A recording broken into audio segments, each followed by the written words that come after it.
김정은 위원장을 저는 이제 많이 봤어요. 사진도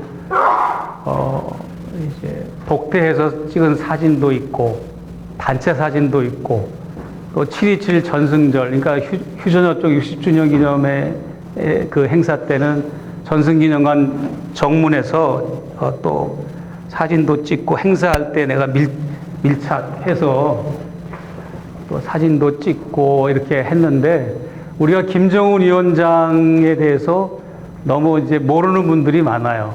이제 이거를 알려면 좀 잠깐 김정은 위원장에 대한 좀 인포메이션이 필요할 것 같아요. 김정은, 김정철, 김여정, 이남 일녀를 뒀죠. 근데 이제 이 삼남매가 스위스로 유학을 갔어요. 조기 유학을 갔는데 김정철과 김여정은 우리가 알고 있는 대로 스위스 베른의 국제학교를 입학하고 졸업을 한 거 맞아요. 그러나 우리가 알고 있는 저 김정은 위원장은 스위스 베른 국제학교에 문턱도 안 들어갔어요. 그럼 어디를 갔느냐 하면 거기에서 수십 킬로 떨어진 완전히 시골 지방의 동네 고등학교에 입학을 한 거예요.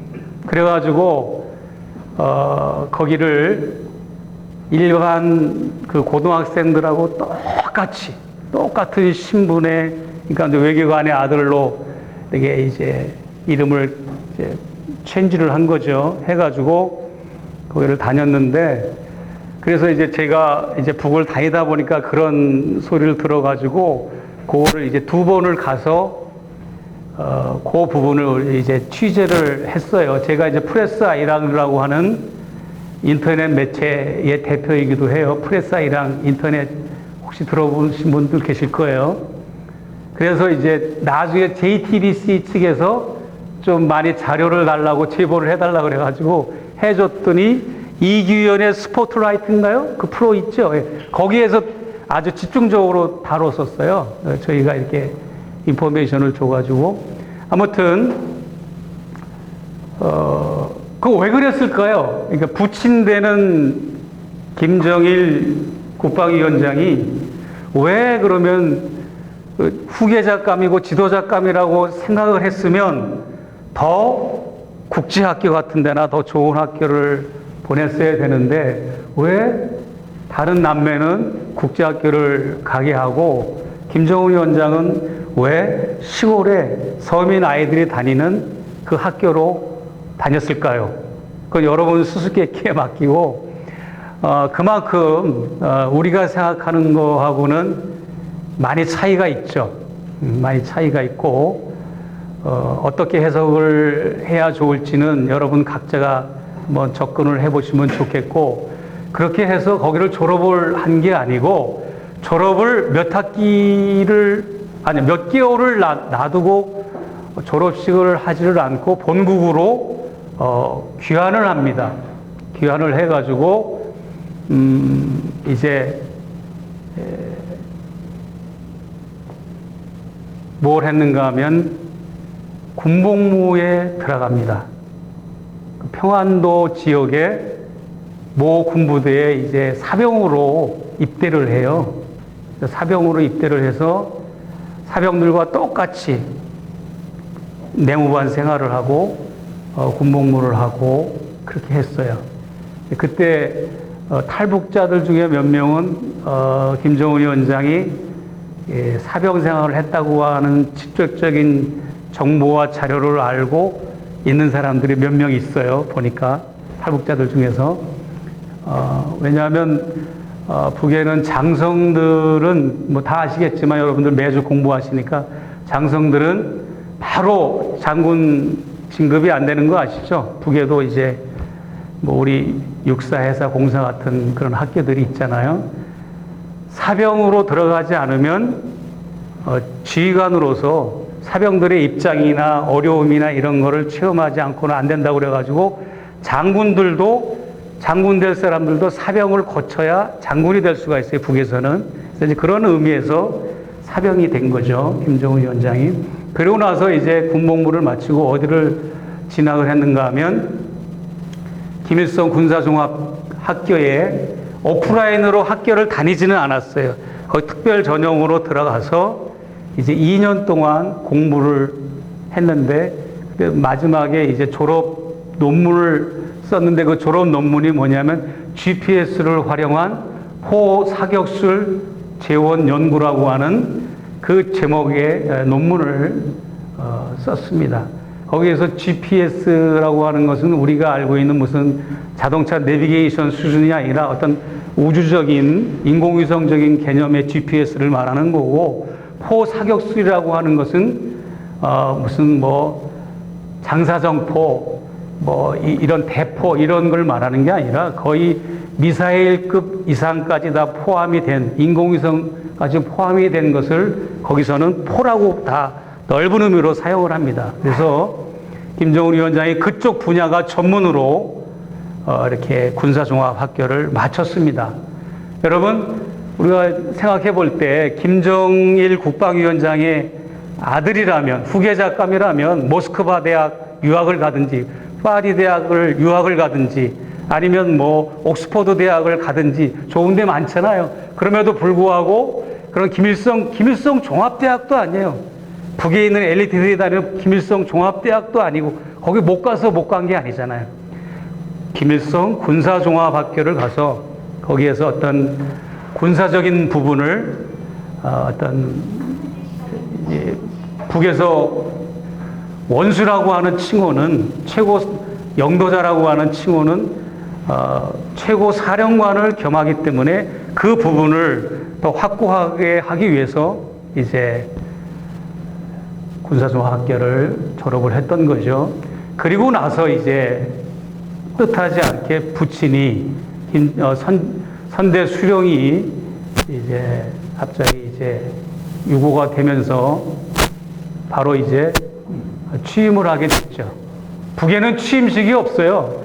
가장 최근에 우리 한국의 문재인 대통령이 취임을 했습니다만 여의도 국회의사당에서 약식으로 했잖아요. 근데 그 약식도 없고 거기는 이제 최고인민회의 정령으로 발표된 게 그게 이제 취임식이고, 그 다음에 두 번째 노동당 이제 전원회의에서 통과되고, 이렇게 되면 그 자체가, 그 선포 자체가 취임식이나 마찬가지죠. 비기닝 스타트가 되는 거, 취임 이제 시작이, 업무가 시작이 되는 거죠. 아무튼 그렇게 해서 국책 사업을 취임을 했으니까 이제 나라를 책임지고 영도를 해야 되잖아요. 국책 사업을 하는데 어떻게 국책 사업을 했는가 한번 보십시다. 페이지 여기 보시면 스위스형 모델 이렇게 했는데요. 아까 얘기한 대로 자기가 보고 배우고 들었고 체험한 거는 무시 못 하잖아요. 어디에서 유학을 했다 그랬죠? 예, 스위스. 꼭 스위스에만 국한되지는 않고요. 뭐 이제 스위스에서 거주하면서 그 이웃 나라도 많이 가고 그랬어요. 스키를 타러 다른 나라도 가고 그랬거든요, 유럽에. 아무튼 스위스 꼭 그래서 그랬다는 건 아닙니다. 뭐 스위스를, 유럽을 모방한 게 아니고 본인이 살아가면서 유럽이라고 하는 국가, 스위스라고 하는 나라에서 어린 청소년기를 보내면서 이런 부분이 참으로 인민들한테는 참 편리하겠구나. 이것은 나라에 굉장히 훌륭한 시스템이 되겠구나라고 생각을 해서 채택한 것들이 거의 지금 모든 북에서 이루어지고 있는 모든 국책 사업들의 대부분이 유럽식, 스위스식의 국책 사업 모델들이었다라고 하는 것이죠. 보면은 이제 스위스 하면 생각나는 게 목가적인 풍경, 잔디밭, 녹지와 공원한데, 그러기 위해서는 이제 잔디 연구소가 필요하겠죠. 그리고 평양 시내 각 녹지와 공원화가 다 이루어졌고, 지방도 다 마찬가지입니다. 평양뿐만 아니에요. 그 다음에 백두산 삼지연 가면 그 주택들이 완전히 스위스 주택하고 똑같아요. 그 다음에 스위스 하면 생각나는 게 스키장이잖아요. 스키가 또 이렇게 굉장히 활성화됐고 보편화되고 있고요. 백예봉 스키장도 완전히 다 그냥 기존에 있었던 걸 리모델링 해가지고 확대했고, 그 다음에 이제 원산 갈마지구 관광단지, 스위스 하면 뭐 관광지 아니겠어요? 그 다음에 스위스 하면 목장이잖아요. 네, 세포군, 평강군, 이천군의 초대형 목장. 전 세계에서 가장 커요. 단일 규모로는. 한 개 면도 얼마나 큽니까? 아까 우리 DMZ 안에서 사과 농장 하시는 우리 선생님 같이 식사했는데 얼마나 크냐고요. 근데 한 개 군도 큰데 세 개 군을 완전히 밀어버린 거예요. 그래서 목장으로 만들어 버렸어요. 그래서 등판이라고 하는 거는 언덕을 말하는 거예요. 목장. 세포 등판이라고 하는 것은 세포군에서 딴 건데 이 세 개 군 중에서 세포군이 면적이 커서 그냥 세포 등판이라고 이름을 쳤어요. 잔디연구소를 가보니까 너무너무 잔디 종류가 많아요. 금잔디, 은잔디 들어보셨어요? 다 있어요, 이렇게요. 그래서 여기다 이렇게 샘플을 해놓고 전국 시도에 보급을 하는 거예요. 잔디를 연구를 해가지고. 그래서 평양 시내 각 지방을 어디를 가도 녹지와 공원화가 돼 있어요. 이렇게 제가 다 직접 찍은 건데요. 뭐 이렇게 있는 데만 찍어서라기보다도 이거는 제가 특별히 기념비적인 건물이 없는데도 왜 기념사진을 찍었는가 하면 김일성 주석 시대나 김정일 위원장 시대를 내가 가봤지만 이렇게 되지는 않았어요. 내 뒤에 이렇게 잔디밭이 김정은 위원장 시절에 이렇게 조성이 된 거예요. 나로서는 굉장히 아주 신기하고 각별하게 여겨져서 별거 아닌 것 같은 풍경이지만 이렇게 사진을 찍을 정도예요. 네, 이렇게 굉장히 녹지와 공원화로 다 이렇게 되어 있고요. 높은데 주체탑 올라가서 이렇게 내려본 거고요. 요거 이제 말만 들었던 초대소입니다. 저기 초대소. 초대소에는 울타리가 있는 초대소가 있고 없는 게 있고, 우리 50대 후반부터 그 이상 되시는 분들은 초대소 하면 우리 방공교육 받을 때 무슨 장소로 유명하죠? 초대소에서 밀봉교육 받는다는 말 안 들었어요? 간첩 밀봉교육 받는다. 그런 게 아니고요. 그거는 이제 아주 조작을 하고 왜곡을 한 거고, 북을 왜곡하기 위해서. 저 초대소라고 하는 거는 각 내각별로 초대소가 다 있어요. 교육성, 외무성, 국방성, 뭐 이런 식으로, 경제성. 자기들 관련된 외국에서 손님이 오거나 교포들 중에 귀한 손님이 오면 호텔이나 이런 데 묵게 하지 않고 이런 데다 모시는 거예요. 모시고 밤 9시나 10시 딱 정해진 시간이 되면 그 대신 딱 그 안내원이 그렇게 얘기를 하죠. 개 풀어놨으니까 조심하십시오. 그렇게 얘기한다고. 그 풍산개 있잖아요. 개를 풀어놨으니까 도둑놈들 때문에 밤에 나가지 말라는 소리죠. 그거 외에는 자유롭게 저기서 탁구도 칠 수 있고, 그 다음에 당구도 칠 수 있고, 독서도 할 수 있고, 샤워도 할 수 있고, 푹 쉴 수 있는 곳입니다. 저 장면이 들어가 있네요. 하여튼 이렇게 여기는 이제 우리가 알고 있는 주석궁, 지금은 이제 태양궁전이죠. 김일성, 김정일 두 지도자 이제 유해가 안치된 곳인데, 여기가 옛날에는 그 대리석으로 된 그 저게 있었어요. 네, 그럴까요?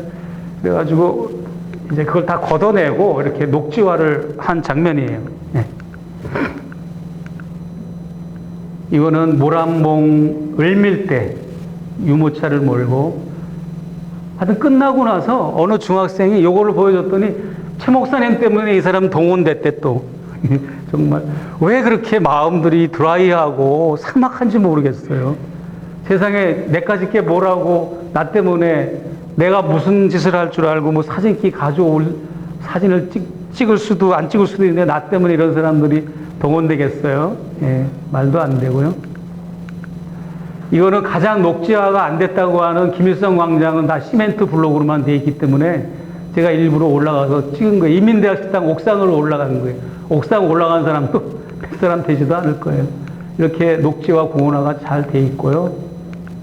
짜투리 땅만 있으면 이렇게.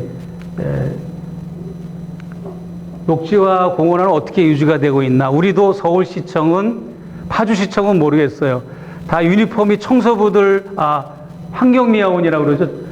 유니폼이 다 획일적으로 알고 있는데, 여기 평양은 각 구마다, 평양도 낙랑구, 중랑구, 중구, 서구 다 따로따로 있어요. 평양에도 다 유니폼이 달라요. 네, 이렇게. 여기는 이제 청소하시는 분이 개선문을 기념 촬영했는데 옆에 이게 있어서 내가 보여드리는 거고요. 그 다음에 횡단보도가 없어요. 다 좋은데 신호등도 있고 조마조마해요. 차량도 조마조마하고 보행자도 조마조마하고 그래서 사고는 안 나요. 웬만해서. 자기 가게 앞에 이렇게 꼭 쓰레기통과 담배꽁초 버리는 곳이 있고 자기 점포 앞은 자기가 꼭 책임지고 쓸어야 돼요. 노점상도 마찬가지고요. 잠깐 쉬고 있는 환경미화원을 내가 찍은 거고요. 요거는 노동신문, 저쪽이 노동신문이라고 쓴 정면이고 이쪽이 후면인데 저게 뭐냐면 요게요. 시멘트만 청소하는 전문 진공 청소기예요. 그래서 이제 그걸로 지금 청소하시는 장면이고 그 각 인민 반별로 우리로 말하면 반상회별로 그 도로 표지석 같은 것도 이렇게 일주일에 한 번씩 물 청소하고 서울 시내도 평양 시내도 마찬가지고요. 다 이렇게 해요. 그 다음에 청소차가 우리 같이 막 덤프 트럭 위협적인 거 막 뭐 인명사고도 나오고 그러잖아요. 근데 여기는 친환경적인 태양열로 이렇게 만들어가지고 굉장히 좋아요. 삼지연 지구 스위스를 연상케 할 정도로 이렇게 닫혀놓고요. 지금은 다 완공됐어요. 이거 몇 년 전 필름이라. 이거는 이제 신부님들하고 내가 백예봉 갔을 때 미사 같이 드렸던 장면인데 이게 섞여 있어가지고 이렇게 이게 다 백두산 삼지연 지구 모습이고요. 가장 최근 모습들입니다. 요거는 이제 두만강 건너편에서 바라본 호텔을 짓는 모습. 지금은 완공 거의 다 됐을 겁니다. 요거는 해산 역사입니다. 해산역의 역사를 다시 짓고 있고 그 뒤에 아파트를 짓고 있는 걸 찍은 겁니다. 삼지연지구 이런 식으로. 내가 삼지연이라고 안 그러면 한글만 아니면 이거 뭐 스위스나 서구나라 같이 보이지 않습니까? 네.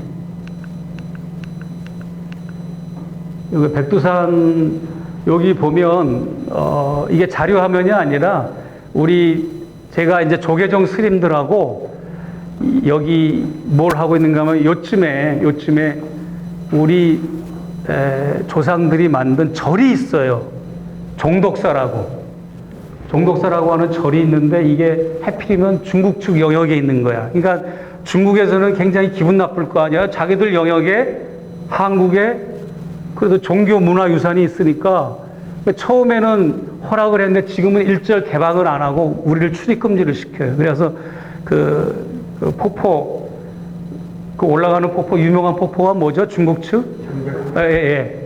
거기 폭포 올라가는 그 등산로도 폐쇄를 하고 쇠사슬로 2중, 3중으로 막아놨어요. 사실 우리 팀 때문에 이게 근거가 된 거예요. 그 역사 공정도 동북 공정 뭐 이런 부분들도 사실은 이 종독사 문제 때문에 불거진 거예요, 사실. 저쪽은 뭐 몽골이나 또 이제 저쪽은 서북공정, 이쪽은 뭐 동북공정 해가지고 역사를 왜곡하고 그러는데, 그럼 저기는 뭐 하는 절터였느냐 하면, 저기는, 일제시대 때 일본 놈들이 단발령을 내린 거예요. 항의를 하면서 일단의 그릇들이 올라와서 여기 절을 99건을 친 거예요. 그 사진이 일본까지 가서 그 사진을 내가 다 사왔어요. 굉장히 많이 사왔어요. 일본 등산객들이 그 시절에 와서 찍었더라고요. 굉장히 화질이 좋아요. 근데 아무튼 그래서 이제 일제시대 때 맹활약을 했던 종교인데 우리로 말하자면 원불교처럼 자생적인 민족 종교예요. 불교인데 자생적인 민족 종교. 교단 이름은 천불교라고 하는 민족 종교입니다. 아무튼 그 아래에서 내가 이렇게 찍은 거예요. 아까 삼지연 그죠? 이렇게 해서 보면 이게 귀틀집이라고 그래가지고 있고 이게 어죽입니다. 어죽 끓여준 거를 내가 사진 찍은 거예요. 우리 북의 동포들이. 그 백두산 간다고 그래가지고 김일성, 김정일 뭐 사적지만 있는 게 아닙니다. 이렇게 귀틀집도 있고 이렇게 있어요. 이 정도로만 보고 마식령 스키장 워낙 많이 매스컴에 나왔기 때문에 그만 뭐 요거는 군인들이 나와가지고 이렇게 가끔 보안 작업하고 보수 작업하는 장면들. 그 다음에 원산 갈마지구. 이거는 자료 화면인데요. 해방 시대 원산 바닷가입니다. 우리 원산 바닷가를 뭐라 그러죠? 우리 옛날 말로? 예, 명사십리. 명사십리 바닷가인데요. 이게 어떻게 변하는가 한번 보십시다. 이게 우리로 말하자면 북에는 이제 미국적인 걸 배척을 하잖아요. 그러니까 우리로 말하자면 보이스카웃이에요. 소년단. 요거는 걸스카웃이에요. 이렇게 여기에 저 공항 관제탑을 잘 보세요. 여기에 이렇게 그동안 김정은 위원장이 취임하기 전까지 이렇게 군사훈련을 했어요. 그 관제탑 보이죠? 뭐, 그냥 불꽃이, 화염이 장난이 아닙니다. 그리고 요거는 최근 모습입니다. 근데 이거 보시면 어마무시하죠? 이거 보세요. 이건 도대체 이건 뭐, 갖다 싸놓은 것 같이, 뭐, 못을 갖다 싸놓은 것처럼 대포들이, 장사정포들 뭐 이런 게 엄청나죠? 제가, 좀 설명을 드릴게요. 북의 평양 외곽도 아닙니다. 주소는 평양 주소로 되어 있는데, 평양 외곽에 청춘거리 좀 지나서 뭐가 있는가 하면, 무장 장비관이라고 있어요. 무장 장비관은 뭐가 이제 전시되어 있는가 하면, 북측 정부가 들어서면서부터 지금까지 만든 모든 무기들이 실물로 그대로 보관이 되어 있고, 생산하고 있는 무기들이 다 실물로 전시가 되어 있어요. 그 제1관, 제1 유리관 안에 뭐가 전시되어 있는 줄 아십니까? 첫째 무기가 뭐냐면, 김일성 주석의 부친 김영직 선생이 아들 김성주한테 권총 2자루를 물려줬는데, 그 권총 2자루가 그 무장 장비관 제1관 제1 전시 유리관 안에 딱 전시되어 있고, 거기서부터 계속 진보가 있는 거야. 그래서 은하 15호까지 쫙 이렇게 있는데, 얼마나 넓은가 하면 어른 걸음으로 제가 이틀 반나절을 가야 돼요. 그래서 2번을 간 거예요, 제가. 2번 간 사람은 저뿐이 없을 거예요. 한 번 간 사람은 지난번에 돌아가신 뭐 민족통신 노길남 박사라든지 그런 분들은 한 번 간 걸로 알고 있는데, 제가 좀 럭키한 거죠. 근데 처음에 갔을 때 많이 못 봤어요. 그때 중국 인민지원군을 갔던 노병들이 단체로 와가지고, 그분들이 가는데 내가 나만 거기다 투입을 해가지고 꼽사리 켜서 간 거야. 시끄럽기도 시끄럽고, 내가 뭔가 아이디어를 낸 거야. 이 현황판을 보니까 이건 입이 떡 벌어서 말이 안 나오는. 그래서 내가 이걸 남측의 동포들한테 알려야 되겠다 해가지고 최고 높은 그 사람을 찾아갔어요. 배짱도 좋게. 그래가지고 내가 이거를 남측의 동포들한테 무기 재원을 적어서 알려줄 수가 없느냐 했더니, 나는 안 된다고 말할 줄 알고 당연히 그냥 시도해본 건데, 거짓말을 안 못해서 0.1초도 안 걸리고 이해하는 거예요. 그렇게 하시라고 볼펜하고 메모지까지 주는 거예요. 여기를 갈 때는, 그 무장 장비관을 갈 때는 호텔에서 나올 때 카메라, 볼펜, 모든 거 다 두고 나와야 돼. 아주 철저하게 검사를 합니다. 근데 허락을 해가지고 나는 구경을 조금만 하고 와가지고 1층에 있는 이 장사정포 종류를 다 적었어요. 적어가지고 빠져나와가지고 그때 방북 일정을 마치고 빠져나와서 한국에 와서 민족20이라는 잡지 아시죠? 그 정창현 씨가 했던 그 민족20일에 정창현한테 그 원고를 넘겨가지고 거기서 특집으로 냈다고요. 그래가지고 최초로 이 북에 있는 장사정포라든지 모든 무기 재원이라는 거 알죠? 재원. 이거 몇 미리, 정식 명칭이 뭐 불무리 27호, 뭐 37mm, 뭐 이런 그 재원을 다 적어가지고 이렇게 공개를 했습니다. 근데 네. 무장 장비관은 어디에 있나요? 평양 외곽, 아까 청춘거리 옆이라고 그랬잖아요. 청춘거리 옆. 청춘거리가 뭐냐면 우리로 말하자면 올림픽 선수촌 같이 모든 올림픽 시설을 치를 수 있는 그런 시설을 갖춰준 거예요. 배드민턴, 씨름, 유도관, 태권도관 뭐 해가지고 올림픽을 치르고도 남아요. 지금 이제 대북 제재 때문에 못하는 거지. 아무튼 그렇게 제가 보고 왔는데 정말 놀라요. 거기는 전쟁이 나면 대구 비행기, 대구 공항에 어떻게 하는 것까지도 모형도가 있고, 그 다음에 비행기 유리를 만드는 하얀 원재료 같은 것도 보존되어 있고, 화생방, 화학전, 생물학전, 방사능전이 발생하면 어떻게 한다는 거 다 돼 있어요. 아주 그냥. 그리고 마네킹을 왜 그렇게 똑같이 만드는지 모르겠어요. 마네킹을 딱 그렇게 해가지고 다 똑같이 해놓고 정말로 어마어마합니다. 그리고 한국에서 자전거도 만들기 전에 거기는 트랙터를 6,000대를 만들어서 60년대 유럽에 수출을 할 정도로, 지금도 우리 전국 농민회가 통일 트랙터 해가지고 북에 보낸다고 그러잖아요.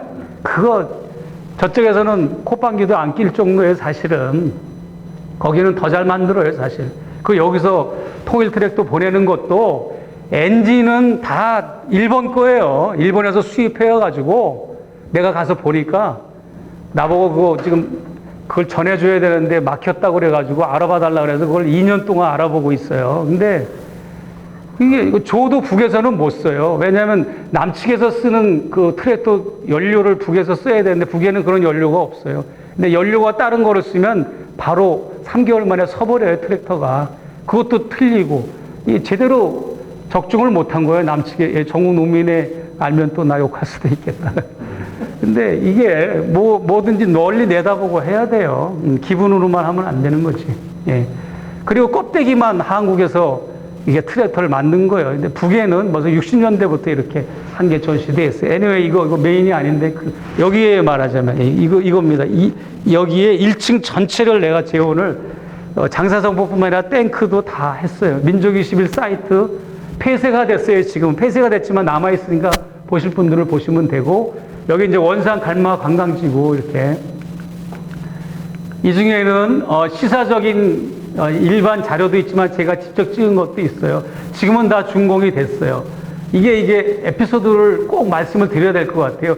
지난번에 김정은 위원장 유고돼 가지고 뭐 코마 상태에 빠졌다 죽었다 뭐 이런 소문이 났잖아요. 그때 어디가 있었는가? 바로 여기가 있었어요. 여기 내려가 있었고 원산에. 그리고 여러분 생각해 보십시오. 그때 내가 2월 27일 날 한국에 와서 5월 15일 날 체류했거든요. 그리고 갔다가 이번에 다시 온 건데, 그때 KBS의 국현호 기자, 북한 그 프로하는 뭐 지금 평양에선인가 뭐 하고 SBS의 그 김종일 PD, 이분들이 내가 이렇게 바쁘니까 인터뷰를 뭐 이제 방송국에서도 올 수도 없고 내가 갈 수도 없으니까 내가 전화 인터뷰한 게 방송으로 계속 나갔는데요. 나는 초지일간 그렇게 얘기했잖아요.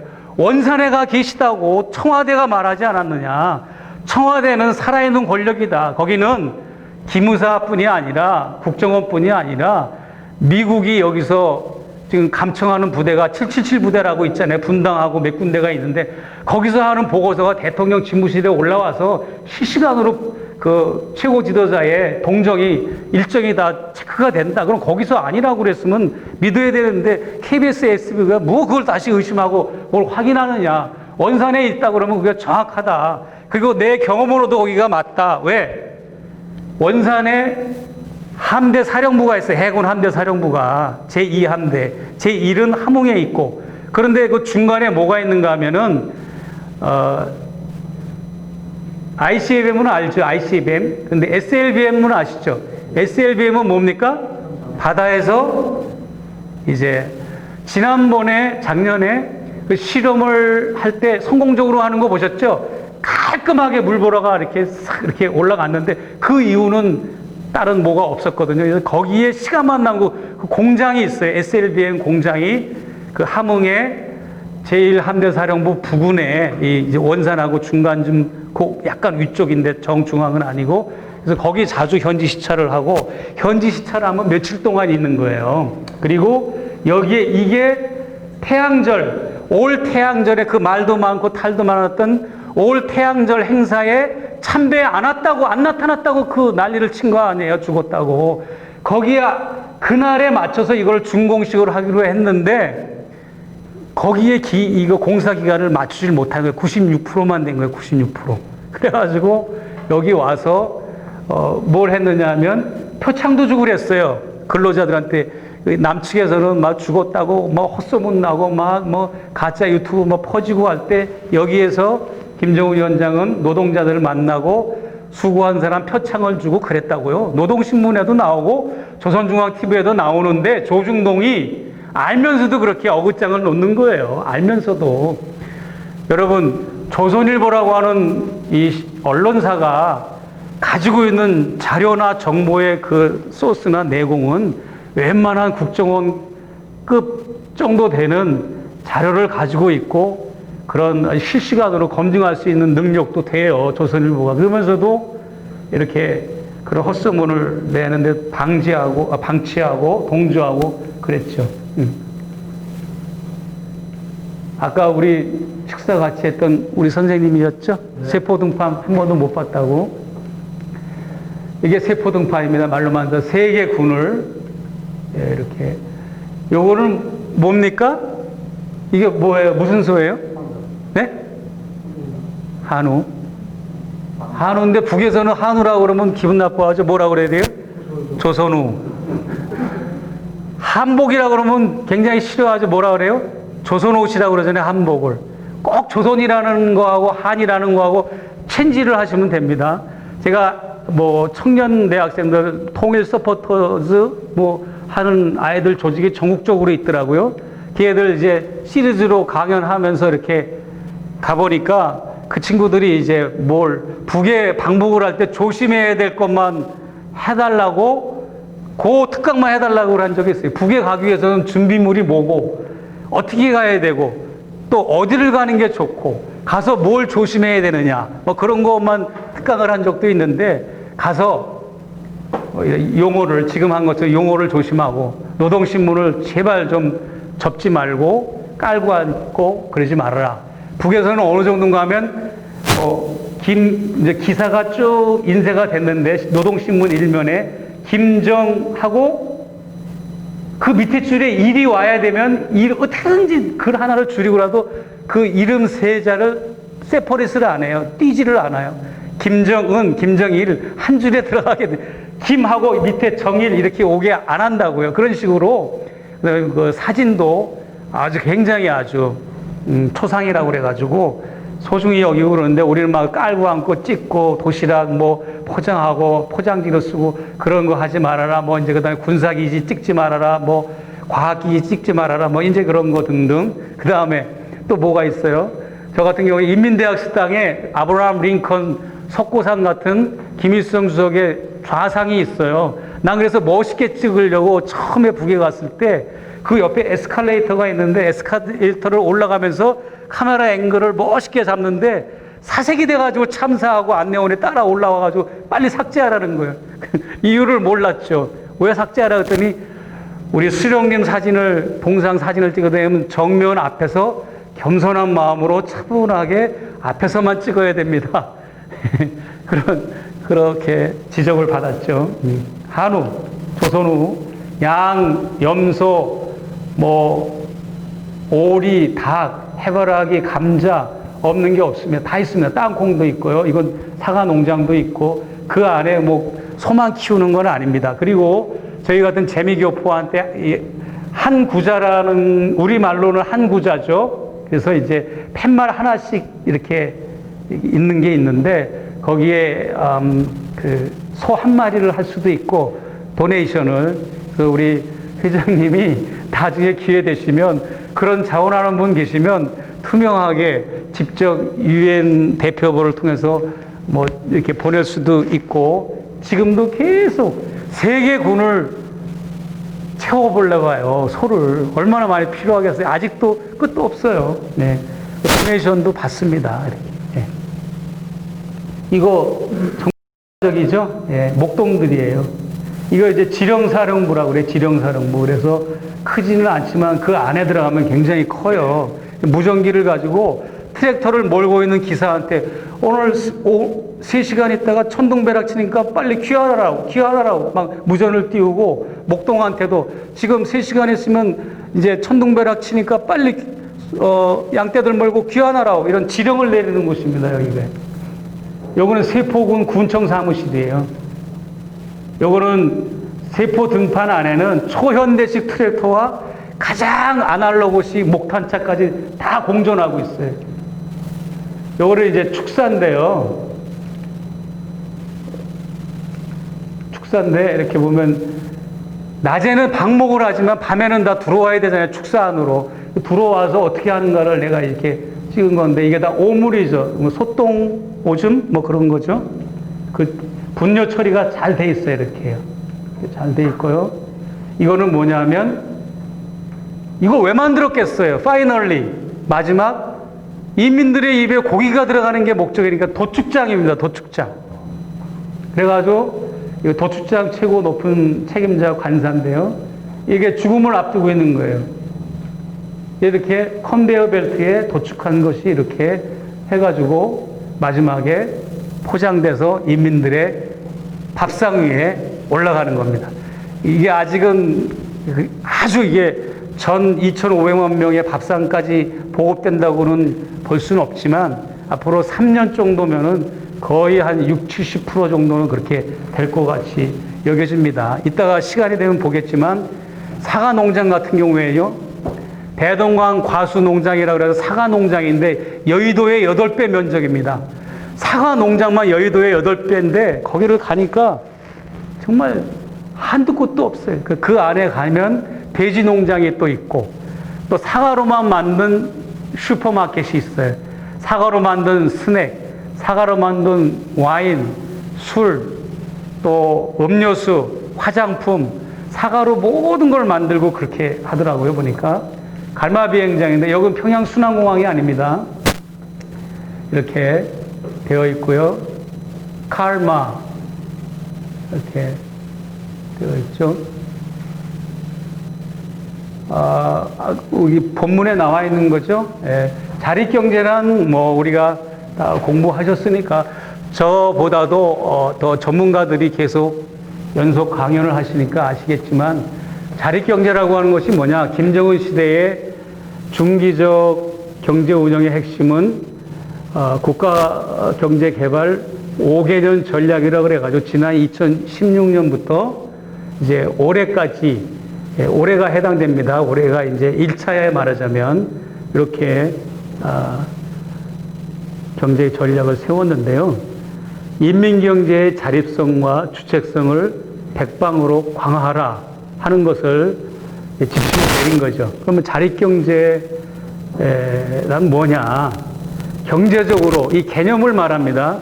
경제적으로 외세 의존의 위험성을 경고하고, 외세 의존의 위험성이라는 게 뭘까요? 어떤 자본주의의 폐쇄성, 해악성, 위험성 뭐 그런 거를 말하죠. 네. 자본주의가 다 나쁘다고 보지는 않죠. 북도 무조건 다. 또 사회주의가 100% 다 옳다고만은 볼 수는 없는 거죠. 통일이 되면 뭐냐? 우리 남과 북이 통일되면 뭐 예를 들어서 흡수 통일을 했다 이거예요. 북이 남을 흡수 통일해도 남이 북을 흡수 통일한다 해도 완벽한 자본주의는 있을 수 없고 완벽한 사회주의는 있을 수가 없겠죠. 뭔가는 더 연구하고 접목하고 또 시대에 맞게 접목을 해야 되겠죠. 그렇게 해서 인민경제의 자립성과 주체성을 고수하는 것, 아이덴티 정체성을 너희들 훼손하지 말아라 이거죠. 지금 시계가 어떻게 됩니까? 벽시계가 8시 3분입니다. 8시 3분? 네. 40분까지 이거 끝내줘야 되죠? 네. 일단은 그렇게 알고 있어요. 여러분이 원하시면 더 해도 되고요. 선생님께서요. 네네. 강연을 더 하셔도 되고 한 40분씩. 오케이. 그래서 이거 이따가 또 한번 또 다룹시다. 여러분이 질문도 해주시고. 북의 장마당. 이거 북의 장마당이요. 여러분. 처음에는 장마당을 구경하게 했다고요. 나도 봤었다고요. 처음에. 그런데 완전히 외국인과 해외 동포들한테 여기를 보여주지를 않는 거예요. 그래가지고 상당히 좀 이제 궁금했는데 그래서 내가 직접 가본 곳을 내가 보여드리는데요. 왜 그러면 외국인들한테 이걸 안 보여주느냐? 기자들이나 외국에서 온 사람들이 너무 왜곡을 하는 거야. 이거를 보고 왔으면 그냥 순수하게 정확한 핵심을 얘기를 해야 되는데, 이제 북한의 사회주의 경제는 끝났다. 자본주의 경제를 도입하기 시작했다. 뭐 이런 식으로 얘기를 하는 거예요. 여러분, 그렇지 않아요. 생각보다 북의 장마당이 거창하지가 않아요. 그냥 인민들의 소비 문화를 더 편리하게 해주는 거예요. 우리도 보면 5일장 있고 3일장 있고 1일장 있고 장터 있고 거리거리 마켓마다 막 그냥 있잖아요. 북은 그런 게 없으라는 법이 있나요?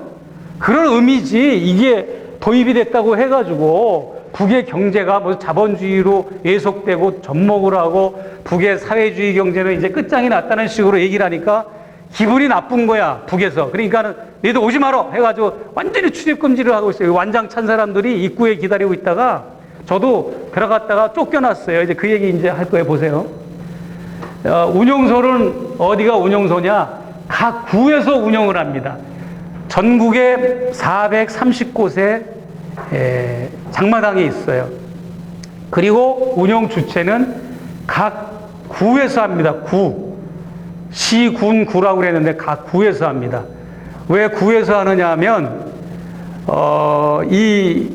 보시면, 이 구는 아까 말한 대로 중구, 낙랑구, 무슨 구 해가지고 여러 구에서 하여튼 뭐 이렇게 그 중에서도 좀 일을 할 만한 사람들, 그런 사람들을 채용을 해서 그 사람들이 이제 매대라고 그래, 매대. 그 좌판대를 담당해가지고 판매를 하고 수익금의 일정액은 구에다가 주고 일정액은 자기가 갖는 거예요. 그걸 허용을 한 겁니다. 예. 평양시내 장마당. 이게 보면 저 파란 빌하우스 같은 구조가 장마당입니다. 다 똑같아요. 저렇게 획일적으로 다 똑같습니다. 저 빌딩 옆에 있는 거. 똑같은 모양의 똑같은 색깔이에요. 장마당 표시는. 제가 이거 보여드린 게 여기서 내려다 본 거라 이 말이에요. 여기서 이렇게 여기를 내려다 본 거예요. 약국이라고 쓴 옆에 그 트럭이 막 짐 이제 뭐 싣고 내리고 하는 장면인데 여기는 중구시장이라고 되어 있죠. 아까하고는 다른 겁니다. 빌딩이 비슷해서 또 착각하시면 안 되고 아까랑은 보세요. 아까 거랑은 다르죠? 아까랑 다른 건데 중구시장입니다. 중구시장이라는 건 장마당을 말하는 거예요. 네, 이렇게 요거는 뭐냐면 고려대학교 어느 여성분이 북한학 박사학위를 받는 분이 저한테 의뢰가 왔어요. 아주 자기가 북한의 장마당만 박사학위 논문을 쓰는데 장마당 정보와 사진을 좀 달라 그래가지고 보내줬는데 논문 다 완성되고 나서 컴퓨터 그래픽으로 이렇게 그려서 나한테 보내줬더라고요. 이거 제가 입수한 게 아니고 그 박사학위 받은 분이 나한테 보내준 거예요. 고맙다고. 근데 이게 뭐냐면 삼쌍봉 지붕인데 삼쌍봉 지붕도 있고 두쌍봉 지붕도 있고 하나짜리도 있고 다양합니다. 이런 구조로 되어 있어요. 여기는 이제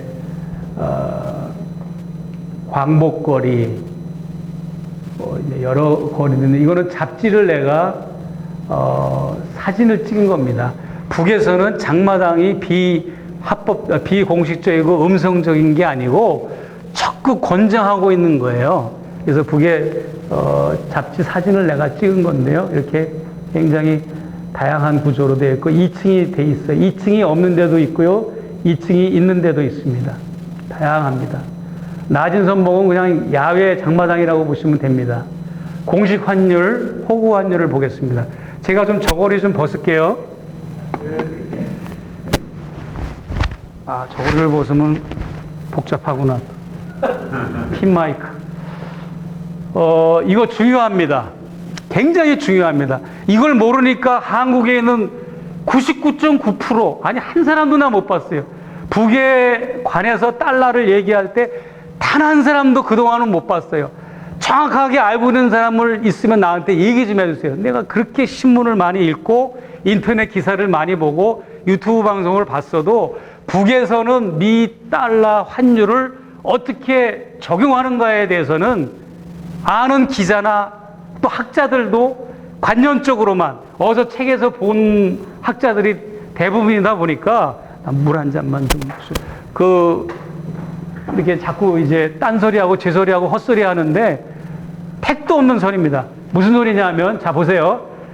북에는 국정환율이라는 게 있습니다. 국정환율. 자기네들도 써요. 똑같이 국정환율이라고.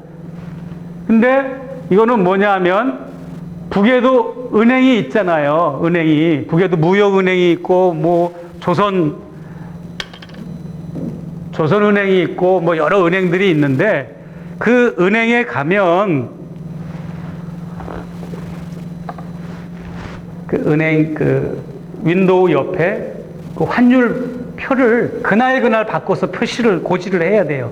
그 사진 내가 좀 이따 찍어 왔으니까 보여줄게요. 그리고 백화점이나 매장에도 환전하는 곳을 반드시 둬야 됩니다. 그 환전 창구에 또 이렇게 매직으로 매일매일 그날 4개 나라 거를 써야 돼요. 첫째가 유로화, 둘째가 미 달러화, 셋째가 위안화, 넷째가 엔화. 이 4개 나라 거를 항상 이렇게 고지를 합니다. 근데 보통 1달러당 107원 정도라고 보세요. 일단은 보통 약간 업앤다운이 있지만, 이거는 환율한 미국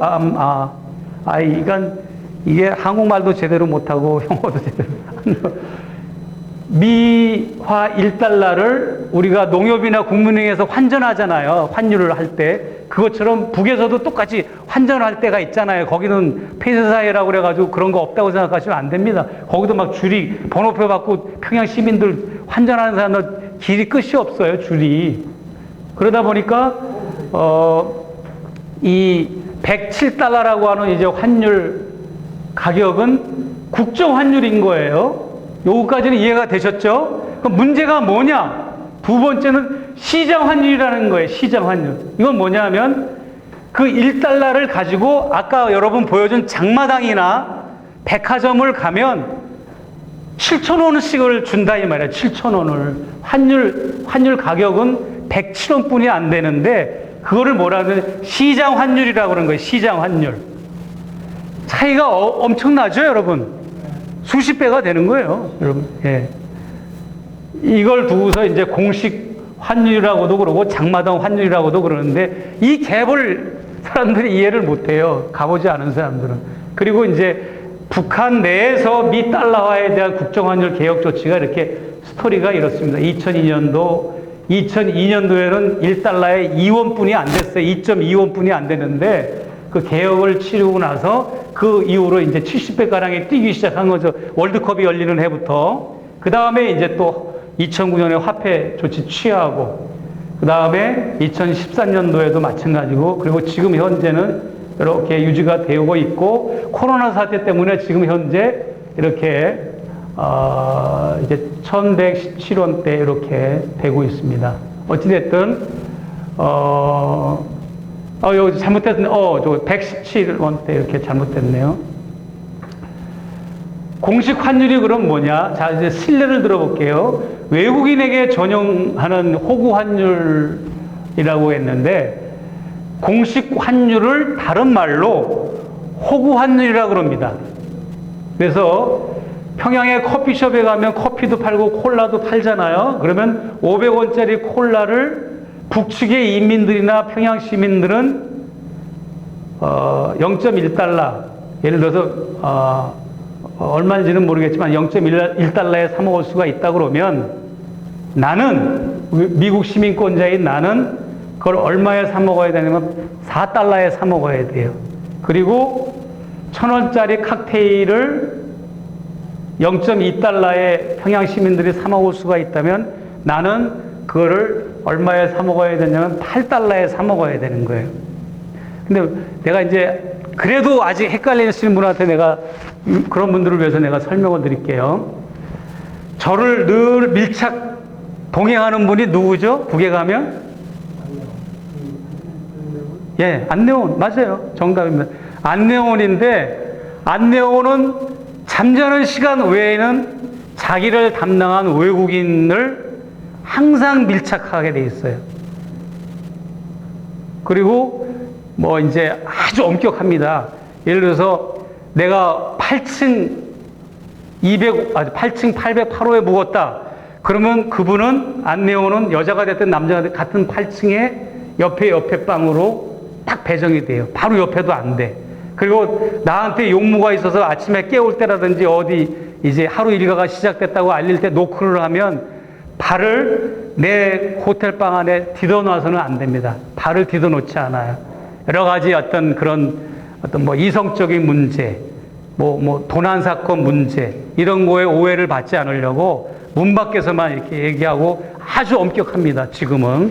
예전에는 그렇지 않았는데. 그래가지고 그분이 항상 나를 따라다니는데 쇼핑을 할 때는 눈이 반짝반짝해. 그래가지고 내가 뭘 하나 삽니다. 보세요. 이 생수를 하나 내가 사는데 이거를 북녘의 주민은 이거를 예를 들어서 북녘의 돈으로 0.1달러에 파는데 사 먹을 수가 있어요. 평양 시민들. 나는 이걸 얼마에 사 먹어야 되는가 하면 이걸 4달러를 주고 사 먹는 거예요. 그러면 내가 계산대에 가서 이거 그냥 계산 줄 서가지고 딱 계산해도 되는데 그 계산원이 내가 시민권자인지 뭔지 여기 이마에다 뭐 써붙인 것도 아니잖아요. 그러면 안내원이 쫙 와가지고 고지를 하게 돼 있어요. 선포를 해 이렇게. 이분은 미국 시민권자니까 호구 환율을 적용하십시오. 미치는 거죠. 화장실도 안 가나 봐. 나 화장실 갈 때만 기다리다가 얼른 좀 그냥 평양 시민인 척하고 계산하면 나도 이거 0.1달러에 사 먹을 수 있다고 4달러 안 주고. 무슨 뜻인지 아시겠죠? 그런 방식인 거예요. 그래서 외국인이나 해외 동포들한테는 반드시 이걸 고지하게 돼 있어요. 그걸 안 그러면 또 그 사고가 납니다. 여러분 보십시오. 만약에 내가 뭐 부자는 아니지만 100달러를 가지고 이런 식이라면 내가 북한 주민들처럼 0.1달러에 이거 뭐 사 먹고 그런다면 냉면을 몇백 명도 내가 사줄 수가 있어요. 100달러 가지고. 그렇죠? 그러니까 만약에 해외 동포들이나 외국인한테 이렇게 통제를 안 하면 어마어마한 또 이게 또 사건 사고가 생기는 거예요. 무슨 말씀이 아셨죠? 네. 이 정도로 얘기하고 나래카드라고 하는 것은 이게 요즘으로 말하자면 나래카드인데 과거에 보면 이거를 외화와 바꾼 돈표라고 하는 것이 있습니다. 이걸 한 분씩 뒤로 돌려서 이게 실물 여기 500달러가 지금 디파짓이 돼 있어요. 누가 가지시면 안 돼요. 중간에 어디서 강연할 때 2장 돌렸는데 한 장이 회수가 안 됐어요. 지금 저거 가지고 뭐든지 다 계산합니다. 택시도 저걸로 타고요. 백화점에서 뭘 사도 저걸로 계산하고 그 다음에 밥을 먹어도 저걸로 계산합니다. 저 뭐냐면 미화 달러로 500불을 내가 저기다 놓거든요. 그러면 저걸 가지고 계산대에서 계산하면 자동으로 저게 이제 그날의 환율로 적용이 돼가지고 밥값이 계산되고 물건값이 계산이 되는 거예요. 편리하죠. 근데 어느 날은 내가 저게 굉장히 좋은 게 뭐냐면 어느 날은 잔돈이 없다고 잔돈을 안 거슬러 주는 거야. 근데 그래도 체면이 목사고 재미교포인데 잔돈 달라고 버티고 있을 수가 없잖아요. 좀 많은 액수가 아닌데. 근데 그게 한두 번이 아니야. 그래서 너무 조금은 기분이 좀 안 좋아. 그래가지고 저거를 하니까 몇 점까지 다 계산이 되잖아. 예. 그래서 아주 좋아요. 저기 있으면. 이게 이제 사진을 보여드립니다. 이렇게 창구 옆에 이렇게 4개 나라 거를 고시하게 돼 있고요. 요거는 이제 무역은행에 이렇게 매일매일 6월 24일자예요, 요거는. 이런 식으로 딱 이렇게 미국 달러라고 써 있죠. 이렇게 돼 있고요. 밥 먹고 내가 이제 20불 지급하는 장면이에요. 백화점, 뭐 물건 사고. 아까 그거, 요 둘 중에 하나가 지금 없어졌어요. 이거 제 얼굴을 보실 필요 없고 저 옆에 보면 이게 택시거든요. 저 카드로 저 택시비도 지급을 하는데 평양은 거리가 넓지가 않기 때문에 이쪽 끝에서 저쪽 끝 어디를 가도 5달러입니다. 택시비가 5달러. 작은 돈은 아닙니다, 여러분. 택시비. 예. 자, 이렇게 보시면 뭐 이제 음식 메뉴가 있는데 이렇게 가격이 보십시오. 뭐 이렇게 철판구이 같은 거 이런 거 제가 100불만 가지면 만약에 내가 몰래 평양 시민으로 가정해가지고 계산하면 저런 거 100인분도 사준다고요. 그러고도 남아요. 그러면 안 되겠죠. 그 인플레가 막 이제 나타나는 거죠. 호텔 이름이 평양 호텔인데요. 이거 우리 남측하고 거의 똑같지 아메리카노. 그러니까 내가 아까 말을 하다 말았는데요. 그 기자들이, 남측의 기자들이 쓰는 게 노동자 월급은 얼마뿐이 안 되는데, 외식도 못 한다. 커피도 한 잔 못 사 먹는다고 쓰는 거야. 그러니까 이 환율에 대한 거 개념이 아직 잘 안 쓰니까 그렇게 되는 거예요. 네. 비로봉 식당이라고 해서 이거는 태블릿으로 오래전 건데도 이렇게 일찍 우리보다 더 먼저 적용했어요. 태블릿으로 메뉴판 주문 받고 그래요. 이건 해당화 식당인데 메뉴판은 종인데 종업원의 봉사원의 주문 접수는 전자식 시스템이라 여기서 누르면 주방의 요리사가 바로 쿡을 합니다. 그 주방 쪽에 대고 짜장면 2그릇이요 이렇게 소리 안 지른다고요. 그냥 여기서 주문판에서 누르는 거예요. 옥류관에서 5가지 맛을, 옥류관에 가면 5가지 맛을 봐야 된다 이렇게 얘기를 해요. 첫째는 옥류관의 아름다운 건물 맛을 봐야 됩니다. 그렇게 얘기를 해서 야경을 가서 찍었죠. 그리고 두 번째는 국수 맛을 봐야 됩니다. 그러는 거예요. 국수 맛. 북에서는 냉면이라는 말을 안 써요. 국수라고 그래요. 냉면을. 국수 맛을 봐야 됩니다. 국수 먹었죠. 이거 여러분 보면은 누가 여기로 와서 먹나 여러분 보면 다 가족 단위, 친구 단위 그래요. 되니까 와서 먹을 거 아니에요. 되니까. 하루에 2만 그릇씩 막 팔고 단체 손님 받을 땐 그렇고 일반 받을 때 막 5,000명, 8,000명 받고 그러는데요. 여러분 이거 다 동원됐다고 얘기하면 너무 속상하죠. 아이들이 그래요. 아이들 너무 내 마음이 아파요. 목포에서 강연을 하는데 어떤 아이는 아예 나와서 질문을 해요. 마이크를 딱 뺐더니 그러더니 통일이 왜 안 되면 좋겠다라는 얘기를 했더니 자기가 취업 경쟁에서 경쟁자가 하나 더 생기니까 통일되기 싫대요. 목포에서 목포 YMCA 주최. 아이고야. 그 다음에 옥류관에 가면 대동강 바람 맛을 봐야 됩니다. 그 다음에 발코니 맛을 봐야 됩니다. 그러고 그 다음에 옥류교의 맛을 봐야 됩니다. 그러고 하여튼 맛을 마지막으로 옥류 약수터 맛을 봐야 되는데요. 옥류 약수터 맛을 보기 위해서 간 건데 여기 하얀 봉고차 이거 주목해 주세요.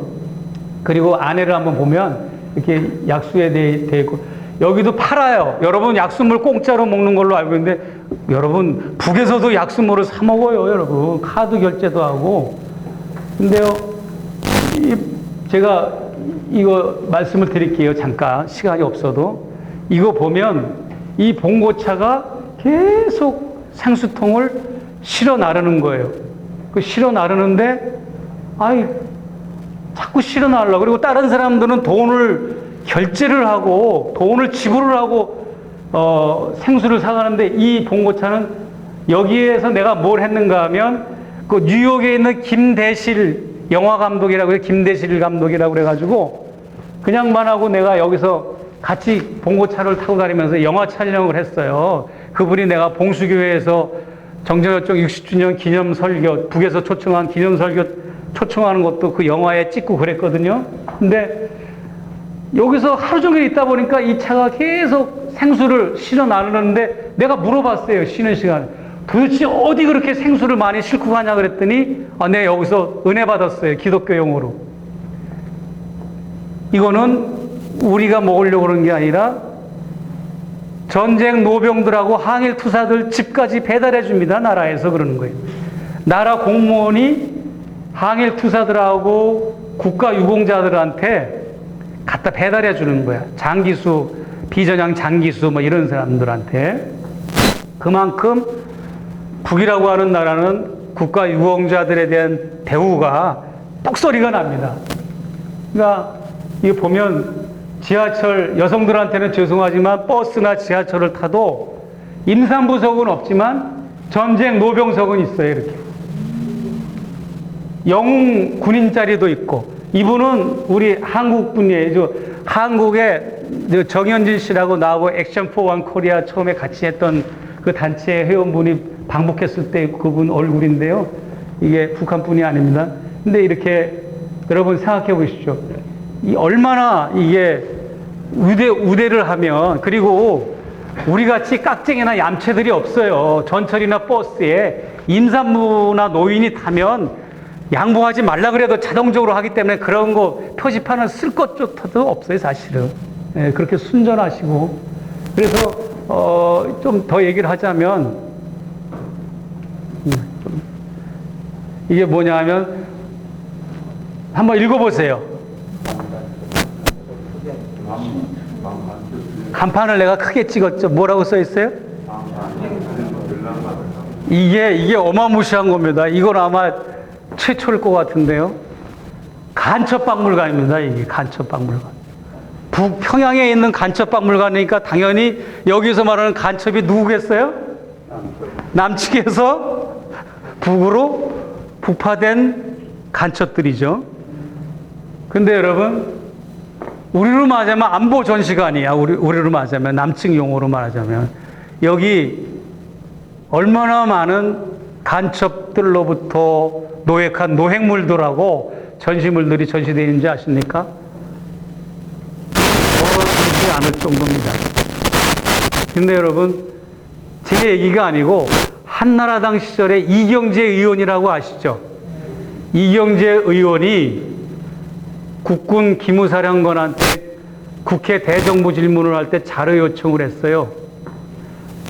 그때가 2003년도였습니다. 2003년 9월 달입니다. 2003년 9월까지 6.25 전쟁 이후 2004년 9월까지 도대체 북파 공작원이 몇 명이냐 밝혀라 했는데 몇 명으로 밝혔습니까? 혹시 아시는 분 계시나요? 혹시 아시는 분? 그래도 괜찮아요. 예, 예. 몰라도 괜찮고 틀려도 괜찮고 혹시라도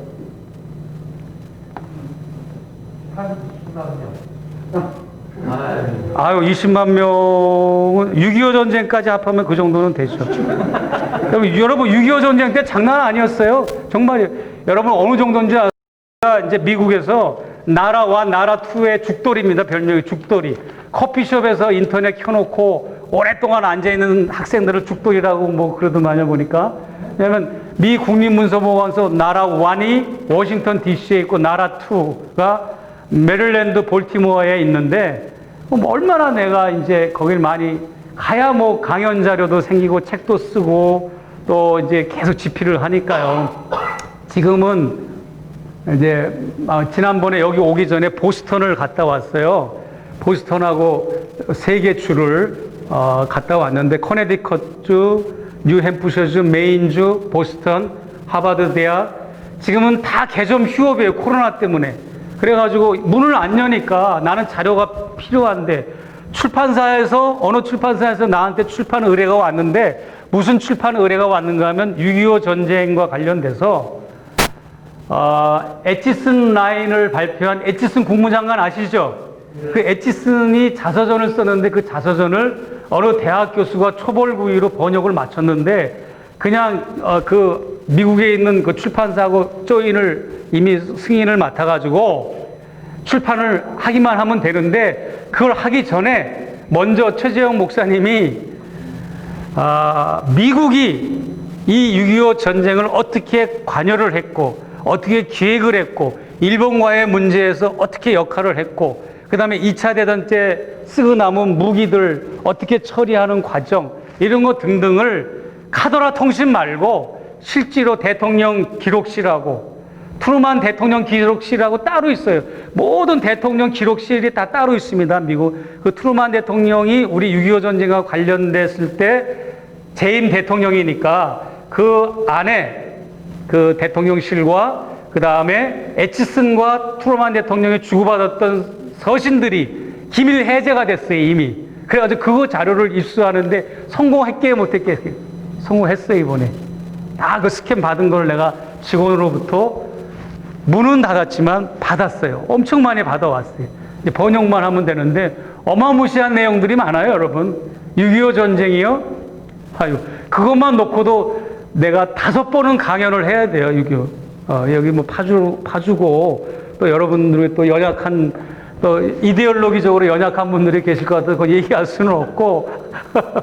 아무튼, 여기 이렇게 많은데, 6.25 전쟁, 이게 자꾸 삼천포로 빠졌는데, 6.25 전쟁 기간에는 낙하산으로 간첩들을 투하를 했어요.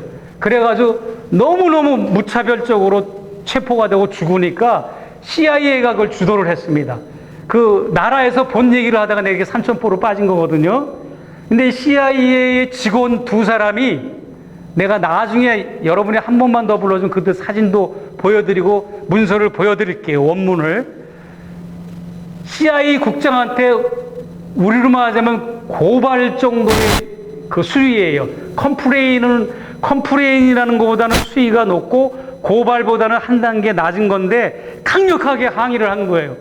아무리 저렇게 별 볼 일 없는 조선이라고 하는 약소국이지만 저렇게 간첩들을 낙하산으로 그냥 뿌려가지고 다 죽게 만들면 어떡하냐라고 한 문서가 많이 발굴이 돼 있어요, 지금. 나한테도 있고. 그리고, 이승만 대통령의, 기가 막힌 얘기입니다. 이승만 대통령의 부인 프란체스카 여사가 여관첩들을 북파시킬 때는 그 사람이 마지막 날 파티를 열어주는 장면 사진까지도 있어요. 사진도 있고 그 파일이 있어요. 문서 파일이. 이런 짓들을 한 거예요, 지금. 그리고 여러분 보십시오. 남측에서 북으로 북파한 간첩들이 그 기무사령 국군사령 기무사령관이 이경재 의원한테 발표를 할 때는 돌아오지 못한 사람이 8,000명이라고 그랬어요. 8,000명. 7,990 몇 명 이런 식이에요. 사실은 정확하게 그랬는데요. 돌아오지 않은 사람의 숫자는 그렇고 전체는 몇 명인 것 같습니까? 예, 거의 근사치. 전체는 13,000명이에요. 내가 말한 게 아니라 국군 기무사령관이 이경재 의원한테 보낸 게 아니라 발표를 한 출두해서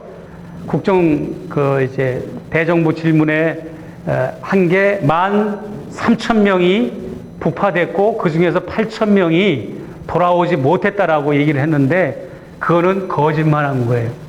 축소 왜곡한 거예요. 그거보다 3배가 더 많아요.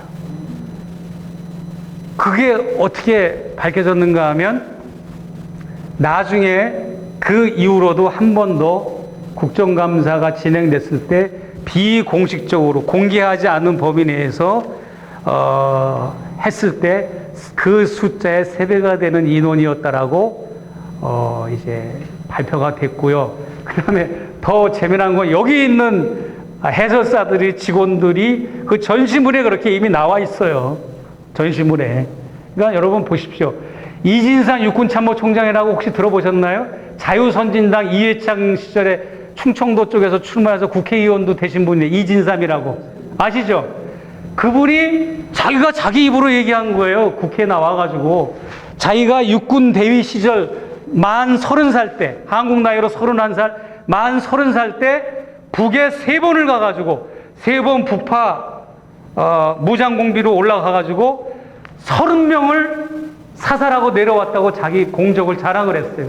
여러분, 이게 얼마나 수치스러운 얘기입니까, 사실. 아무 죄가 없는 인민군들을 그냥 쏴 죽이고 내려오면 포장을 하고 훈장을 주고 진급을 시키고 특진을 시키는 거야. 그때 당시 군 개편 체제가 그랬고 박정희 전두환 시절에 그 모든 이 반공 이데올로기의 모든 정책이 그러다 보니까 그런 사람들을 우대하게 만들다 보니까 이런 일들이 벌어진 거예요. 기가 막히죠? 그러니까 지금 내가 한 말은 여러분이 구글 검색에 키워드만 쳐도 다 나오는 겁니다. 내가 다 확인했어요. 지금 강의 들으면서도 확인하셔도 됩니다. 내 얘기가 아니에요. 그러니 여러분 보십시오. 근데 애매하게 자꾸 그렇게 찝쩍거리고 올라가서 그 애매한 사람들, 인민군들 죽이고 요인들을 죽이고 건물들을 폭파시키고, 그런데 반대로 북에서는 난파 공작원들을 어떻게 하느냐? 북에서는 마타하리 같이 굉장히 학력이 높은 사람들 위주로 와서 정보만 입수하고 정보 자료만 가져가는 걸로만 국한돼 있어요. 그 사람들은 뭔가를 무슨 이렇게 물리적으로 뭘 하는 거 들어보셨어요, 여러분? 그런 거 없어요. 그런 게 있다면 다 간첩 조작 사건들이고요. 없어요. 그런 것 자체가 없고, 북에서는 간첩이라는 말이 없어요. 이거 유일하게 이거 딱 하나지. 문서 용어로는 간첩이라는 말이 없어요. 그럼 간첩이라는 말이 없고 무슨 말을 씁니까? 그러면 간첩이라는 말 안 쓰면 무슨 말 써요? 공작원이라는 말도 안 써요. 공작원이라는 말도 안 쓰고 간첩이라는 말도 안 쓰고, 그럼 뭐라고 쓰느냐? 통일일꾼이라고 그래요. 통일일꾼. 통일일꾼. 여러분, 그런데요, 남측에서 북으로 북파공작원 보낸 사람들은 거의 다 일자 무식, 무학자들, 학력이 없고 무용과자들, 부모 형제가 없는 사람들, 그런 사람들만 뽑은 거야. 그 다음에 강력 범죄자들 해가지고 사형수들, 뭐 청송감호소나 막 이런 데 가가지고 곧 죽을 날 기다리는 사람들한테 기회를 주기 위해서 하나의 떡밥을 던지면서 착출해가지고 그냥 사람 죽이는 연습만 시켜가지고 단순하게 해가지고 그냥 올려 보낸 거예요. 귀환하는 명령은 모든 증언자들 보세요. 이제는 말할 수 있다. MBC 다큐 보시라고요. 귀환하는 훈련은 단 한 건도 안 시켰대요. 다 거기서 죽으라고. 그래가지고 살아서 돌아온 사람들은 뭐 군번도 없고 아무런 문서적인 근거도 없어가지고 오죽하면 그 사람들이 영등포 역전 앞하고 광화문 앞에서 가스통에 불 붙여가지고 데모를 했겠어요. 그래서 가스통 할아버지라는 말이 나온 거잖아요. 대우도 안 해주고 연금도 안 주고. 근데 북은 뭐 대조를 해서 뭐 어디가 좋다고 얘기하는 것 같아서 좀 미안하지만 남측은 그렇게 이런 방식으로 해왔던 거고 그렇다는 거죠. 예. 그래서 하여튼 이게 내가 지나가다가 한번 찍어도 되냐 그래서 찍어도 된다 그래서 찍었는데 아내도 봤는데 아내는 절대 못 찍게 해요. 그래서 여기는 비전향. 저 어디 있는 거죠? 평양에 있습니다. 네. 평양 광복거리 부근에 있는데요. 여기는 비전향 장기수들이 한때 많이 올라가셨잖아요. 올라가고 나면 끝이지 그분들이 가서 어떻게 살고 있는가는 누군가가 검증하거나 찾아본 사람이 없어서 제가 두 가지를 집요하게 요청했어요. 위안부 할머니 만나게 해달라. 그 다음에 올라가신 장기수 어른들 만나게 해달라. 그랬더니 다 허락이 됐는데 위안부 할머니들은 지금 지로 상태예요. 다 100% 돌아가셨어요. 아무도 없어요. 그러면 지금 누가 위안부 할머니를 대표하느냐? 어느 위안부 할머니의 장녀, 가장 나이 많은 사람이 위안부 할머니를 대표하고 있어요. 지금 외교적으로나 이런 또 누군가 위안부 할머니를 또 만날 때가 있잖아요. 외교적으로. 그래서 대리는 있어도 위안부 할머니는 다 돌아가셨어요. 다 돌아가셨고 비전향 장기수 어른들이 사는 아파트인데요. 네네. 알겠습니다. 이거 이제 김동기 선생님 댁으로 온 건데 두 분이 같은 아파트라고 마시를 온 거예요. 막 일부러 훈장까지 막 이렇게 달고 사진까지 가지고 막 오신 거예요. 이분들이 다 서울서 살고 인천서 살고 대전에서 살고 그러던 분들이에요. 근데 아주 뭐 신수도 좋으시잖아요. 뭐 평수도 아파트 평수도 40평, 50평 그렇고요. 이재룡 선생 같은 경우는 이재룡은 모든 장기수 중에서 가장 최연소자잖아요. 가장 어린 나이에 내려와서 임무 수행하다 체포돼 가지고 그랬다고. 그 사람은 가장 청춘을 많이 바쳐서 금싸라기 같은 청춘을 바쳤다 그래서 105평에 살아요. 이재룡 선생은. 그 딸이 축복이라고 있잖아요. 내가 거기도 가봤어요. 그만큼 싫다고 그래도 그건 의무적으로 살아야 돼요. 그거는 그냥 나라에서 제도적으로 묶어놓은 거예요. 이 김동기 선생님도 딱 부인하고 두 분만 사는데 이게 40평대가 뭐가 소용이 있냐고 여러 번을 만류를 했다는 거예요. 이거 반납하고 조그만 거 방 하나만 있으면 된다. 그걸 살아야 된다는 거야. 이 제도가 그런 제도입니다. 북측 제도가. 아무튼 이러다가 내가 북 홍보요원 되는 것 같아서 정말 죄송합니다. 하여튼 이렇습니다. 이렇고요. 이렇게 우리가 파고다공원에 가면 연세 드신 분들 뭐 바둑장기 두고 음담 패설하고 정치 얘기나 하고 바카스 할머니들 만나고 이런 걸 보다가 이분들은 정말 비전향 장기수뿐만 아니라 북의 노인들도 그분들도 은퇴를 하면 정말 열심히 살아요. 또 제2의 인생을. 책을 쓰는 분에, 뭘 하는 분에, 이제 그렇게 열심히들 살고, 이 김동기 선생 같은 경우는 책도 쓰고, 박사학위도 또 공부에 도전을 했더라고요. 대학 간다 그러니까 이제 잘 가다, 뭐 이렇게. 뭐 이거는 이제 그만 보고요. 제가 시간이 됐다고 그래서 이 정도로 일단은 특강은 마치도록 할게요. 질문을 했으면 좋겠어요. 네.